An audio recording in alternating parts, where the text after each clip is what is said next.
서울의 아파트 평균 가격이 14억이라고 하더라고요. 그러면 6억 대출을 받아도 자기 돈이 8억이 있어야 됩니다. 자기 돈 8억이 있어야 서울에 있는 아파트, 평균 시세에 해당되는 아파트를 살 수 있다라고 봐야 됩니다. 근데 이게 너무 과도한 게 아닌가라고 생각합니다. 14억이라니요. 보통의 사람들이 돈 벌어서 14억에 아파트를 사서 생활하는 게 과연 가능할까? 가능하지 않은 것 같습니다.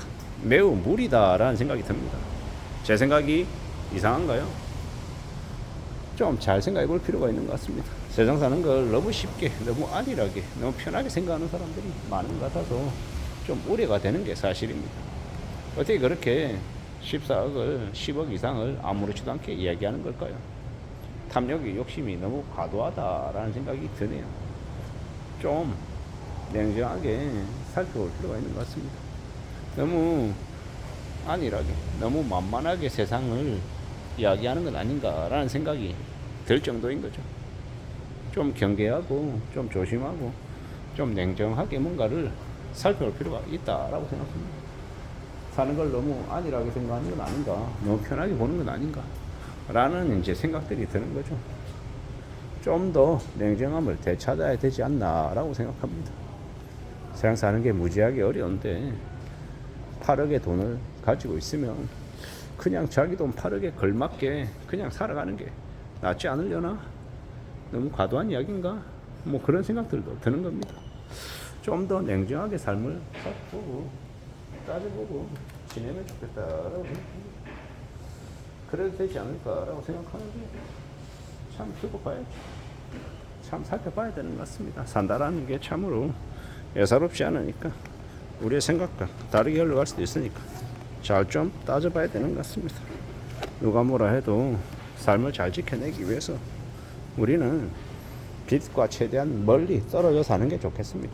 비치지 않고 사는 게 좋겠다라는 게 제가 계속해서 드리는 이야기입니다. 빚이 없으면 살아가는 삶이 어떤 식으로든 괜찮아질 수 있습니다. 나쁘지 않을 수 있다라는 거죠. 빚 안 지고 살면 삶은 그냥 무탈하게 무난하게 사라집니다. 누군가가 비싼 20억짜리 집에 30억짜리 집에 산다고 나도 그 30억짜리 집에 꼭 살아야 되는 법은 없죠. 물론 배 아프기도 하고 식이 질투가 생기기도 하고 셈이 날 수도 있습니다. 근데 잘 생각해보죠. 셈 나는 거는 잠시 잠깐이고요. 나의 현실에 맞춰서 사는 거죠. 평생입니다. 예를 들어서 가지고 있는 돈이 3억밖에 없다. 3억에 걸맞는 집을 갖고 살면 안 되냐라는 겁니다. 그래도 되지 않나라고 얘기하고 싶은 겁니다. 이렇게 얘기하면 혹자들은 또 말할 겁니다. 요새 3억 가지고 살 수 있는 집이 어디냐라고 말입니다. 제가 그냥 예시로 드리는 이야기인 거죠. 자기가 감당할 수 있는 수준의 것을 추구하고 사는 게 좋겠다라는 게 제가 하고 싶은 이야기입니다. 그렇게 살아보자라고 말하고 싶은 겁니다. 우리가 살아가는 시대에 우리가 살아가는 현실에서 우리가 뭘 추구하고 사는 게 좋은 건지에 대해서 한 번쯤 이야기해 보면 좋을 것 같습니다. 과도한 욕심을 부리지 않는 것, 그게 훨씬 더 삶을 제대로 살아가는 안전한 길이 아닌가라고 생각하는 거죠. 그런 생각으로만 살아도, 그런 마음으로만 지내도 그래도 삶이 조금이라도 지켜지지 않을까라고 생각하는 겁니다.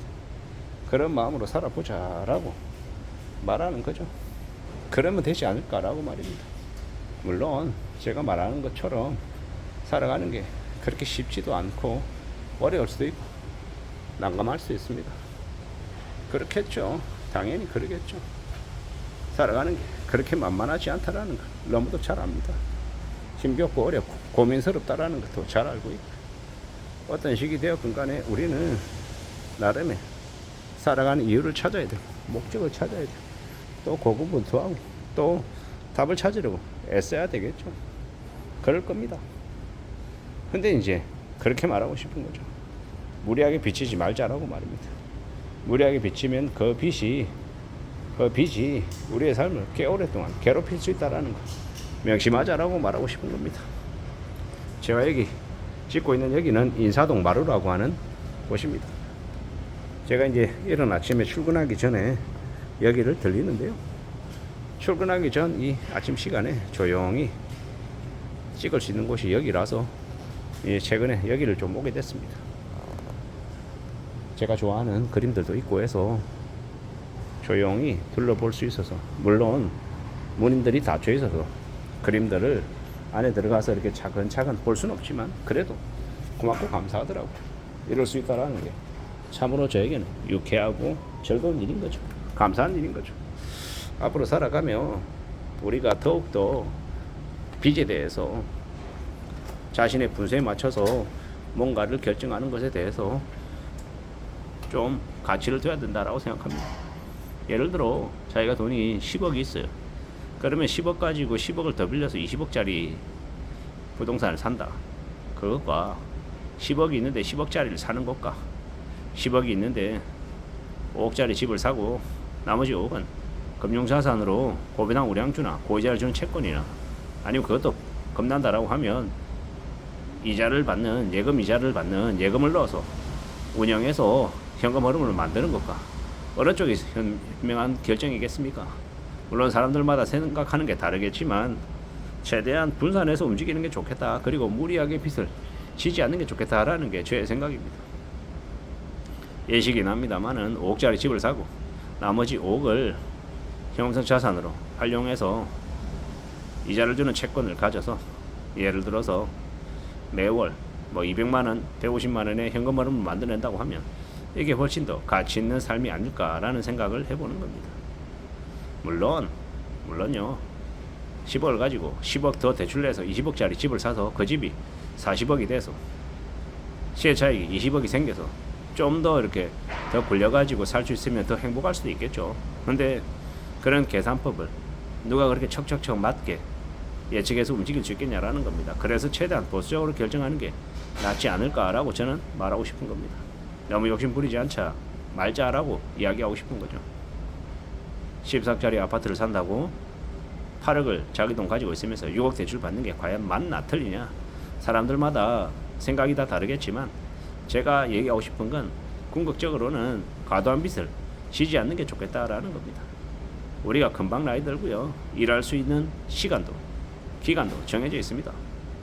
평생 연역이라고 이야기한다고 정말로 나이 80까지 풀타임으로 8시간씩 일하면서 고임금을 받는 게 가능하다 이렇게 믿는 사람들은 없겠죠.